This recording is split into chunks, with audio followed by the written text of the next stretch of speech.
दोस्तों स्वागत है आपका अपने YouTube चैनल आंकड़े बोलते हैं। कैलकुलेशन में जोड़ घटाना गुणा वर्ग के बाद पिछले टॉपिक में हमने देखा था 100, 1000 तथा 10,000 की नजदीक वाली संख्याओं को हमें कैसे वर्ग करना है।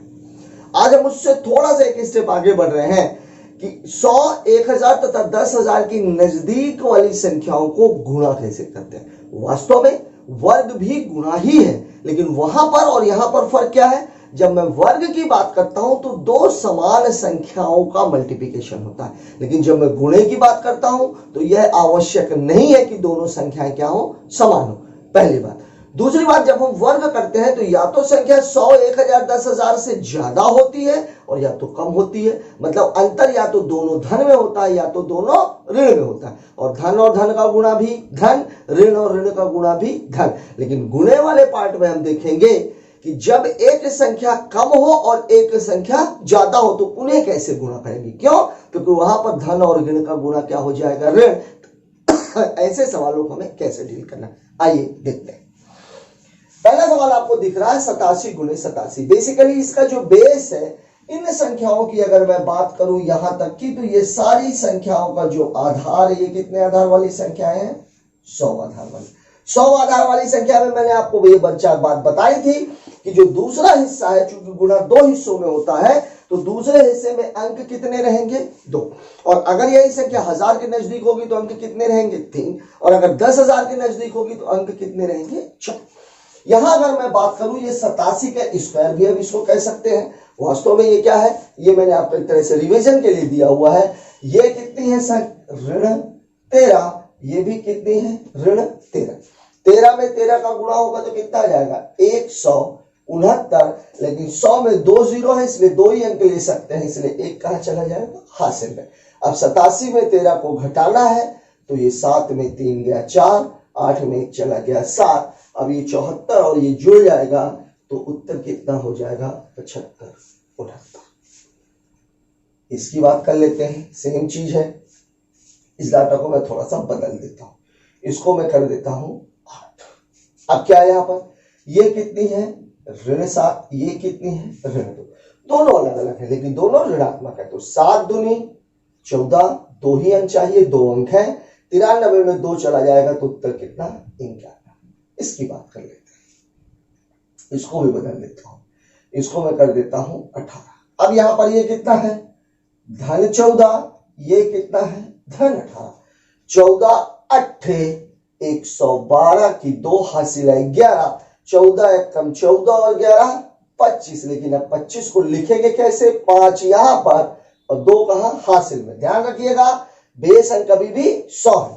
और 114 में 18 जोड़ेंगे तो 132 और ये 2 जुड़ जाएगा तो ये हो जाएगा 134, 52। अब हमारी जो मेन समस्या है वो यहां पर है और वो है 97 गुणे 123।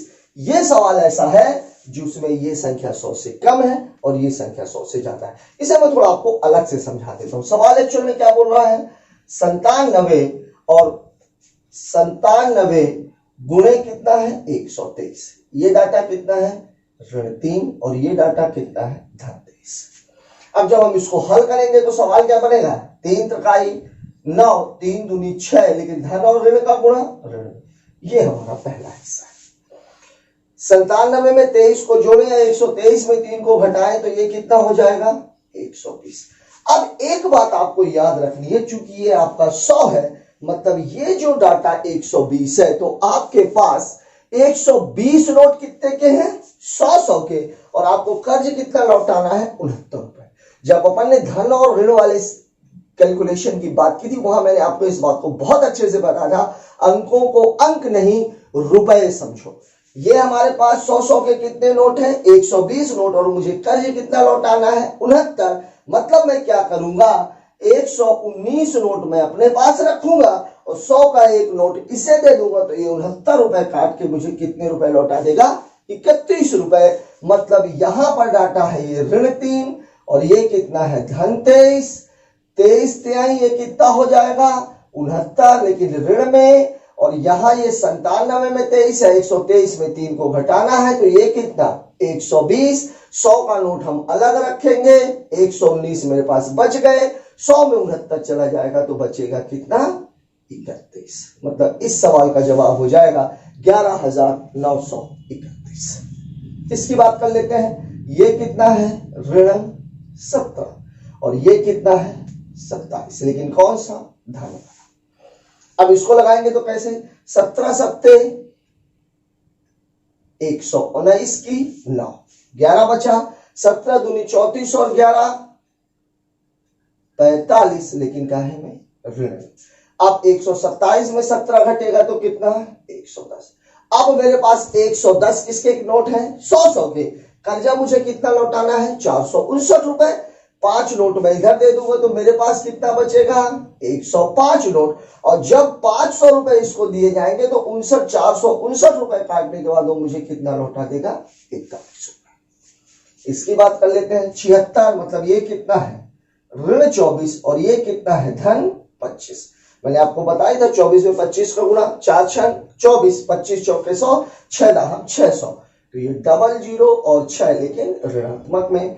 76 में 25 जोड़ेंगे तो कितना आ जाएगा 101। अब मेरे पास 101 100 के नोट है, कर्जा मुझे कितना देना है 600 का, तो 600 रुपए अलग कर दो तो यहां मेरे पास कितना बचेगा 95, और 600 का नोट जब आप इसको दे दोगे तो आपके पास कुछ भी नहीं बचेगा, मतलब 00।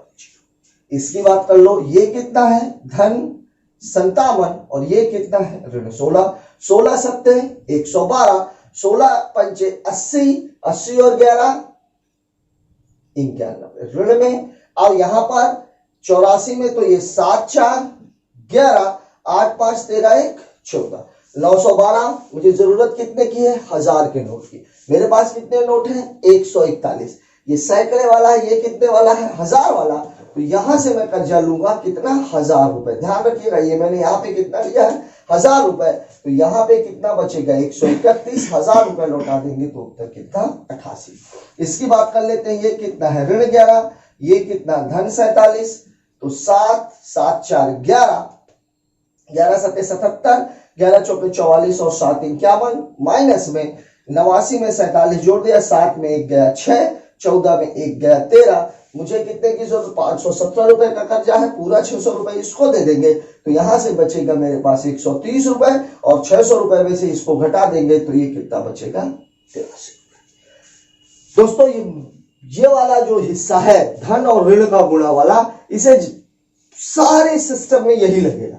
अंतर केवल ये है कि ये बेस कितने का था 100 का, तो यहां अंक कितने लिए जा रहे थे 2। यहां बेस कितने का है, या तो 1000 का और या तो 10,000 का, तो जितने का बेस उतने ही अंक। जैसे यहां तक के जो सवाल हैं ये किसके बेस के हैं 1000 के बेस के, यहां तक के जो सवाल हैं ये किसके बेस के हैं 10,000 के।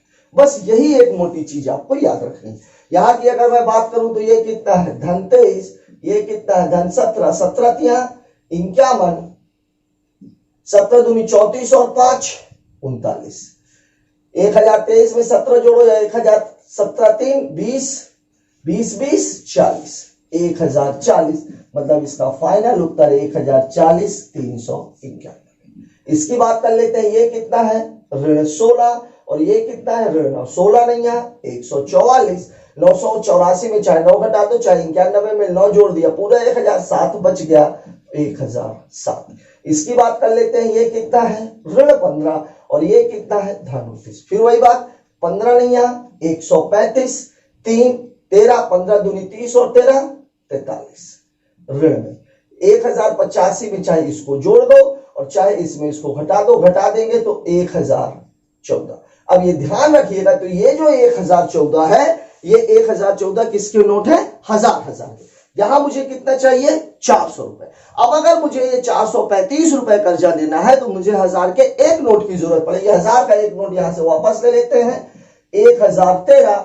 400 रुपए ये किससे 500 से कम है, तो ये 500 पूरा और ये 565। इसकी बात कर लेते हैं, ये कितना है धन 57, ये कितना है ऋण 11, 11 सत्ते 77, 11 पचे 55 और 7 62 ऋण में। 1057 में 7 में 1 गया 6, 5 में 1 गया 4 और ये कितना 1046। अब मुझे किसकी जरूरत है? 1000 के नोट की। 1000 के नोट के लिए क्या होगा? 1000 का नोट अगर मैं यहां से लूंगा तो मेरे पास कितना बचेगा? 1045। 1045 का मतलब ये हुआ कि 1045 और 627 किससे कम है? 700 से कम है। 700 से कम है मतलब 300 और 27 रुपए अगर मुझे वापस देना है मतलब मुझे कितना चाहिए? 73। ठीक है, इसकी बात कर लेते हैं। ये कितना है? धन 23 और ये कितना है? धन 15। लेकिन ध्यान दीजिएगा ये किसका है? नजदीक संख्या किसकी है? 10,000 की। 15 तिया 45, 15 दूनी 30 और 4 34। लेकिन मुझे कितने अंक चाहिए? 4। आ कितने रहे हैं? 3। 1 0 बढ़ा दिया। 1023 में 23 5 28 10 38 तो ये 10,038 यही मेरा उत्तर हो जाए। यहां पर ये कितना है? ऋण 13 और ये कितना है? ऋण 8। 13 8 104 लेकिन 4 अंक चाहिए इसलिए 0। इसमें इसको घटा दें या इसमें से इसको घटा दें। 87 में अगर मैं 8 घटाऊंगा तो 87 में 10 घटाने पे 77, 8 घटाना है तो 79 मतलब 9,979। इसकी बात कर लेते हैं। ये कितना है? ऋण 19 और ये कितना है? धन 13। 13 नहीं यहां 117। 13 कम 13 और 11 24 लेकिन ऋणात्मक है।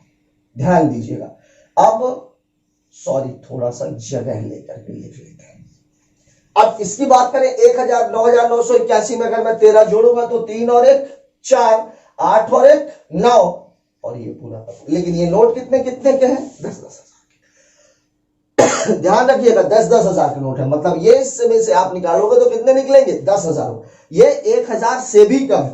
1,000 से भी कम है तो ये 9 9 9 एक निकाल दिया तो कितना बच गया? 3। अब ये 1,000 से भी कम है इसलिए यहां पे कितना बचेगा? 9,000। अब ये किससे कम है? 300 से इसलिए कितना बचेगा? 700 और ये कितना है? 47 मतलब और मेरे पास कितना बचेगा? 53। इसकी बात कर लेते हैं। ये कितना है? -27 और ये कितना है? धन 12। 12 सते 84, 12 सते 84, 12 दूनी 24 और 8 32।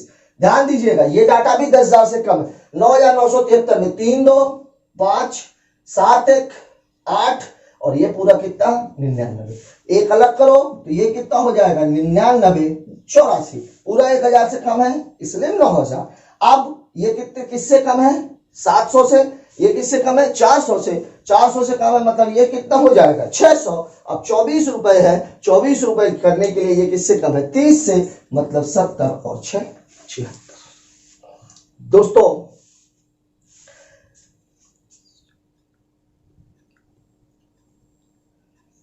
आपने यहां पर जितनी भी चीजें हैं वो सारी की सारी आपने देख ली। सॉरी यहां पर एक चीज गड़बड़ हो गई है। ये 984 में 9 जोड़ना था मुझे तो 984 में 9 घटेगा और मैंने इसको क्या कर दिया है? जोड़ दिया है। 16 नहीं है 144 बिल्कुल सही था। लेकिन अगर मैं 984 में 9 को घटाऊंगा 10 घटाओगे तो कितना आएगा? 73। एक ज्यादा है मतलब 974। सॉरी 75। 10 घटाने पे तो 74 ही आएगा। इस पूरे प्रकरण में आपको एक बात समझ में आ गई होगी। जहां पर संख्याएं दोनों या तो बड़ी हैं या तो दोनों संख्याएं कम है, सवाल लगाने में कहीं कोई दिक्कत नहीं है। केवल एक बात ध्यान में रखनी है, संख्या 1000 के नजदीक है, 10,000 के नजदीक है कि 100 के नजदीक है। सवाल लगाने में जहां पर दिक्कत है वो ये है जब एक संख्या कम है और एक संख्या ज्यादा है, वहां पर ये डाटा काहे में आता है? ऋणात्मक में। केवल एक बात ध्यान में यही रखनी है हमें, यहां पर ये 1000 के नोट है और ये 10,000 रुपए के नोट है।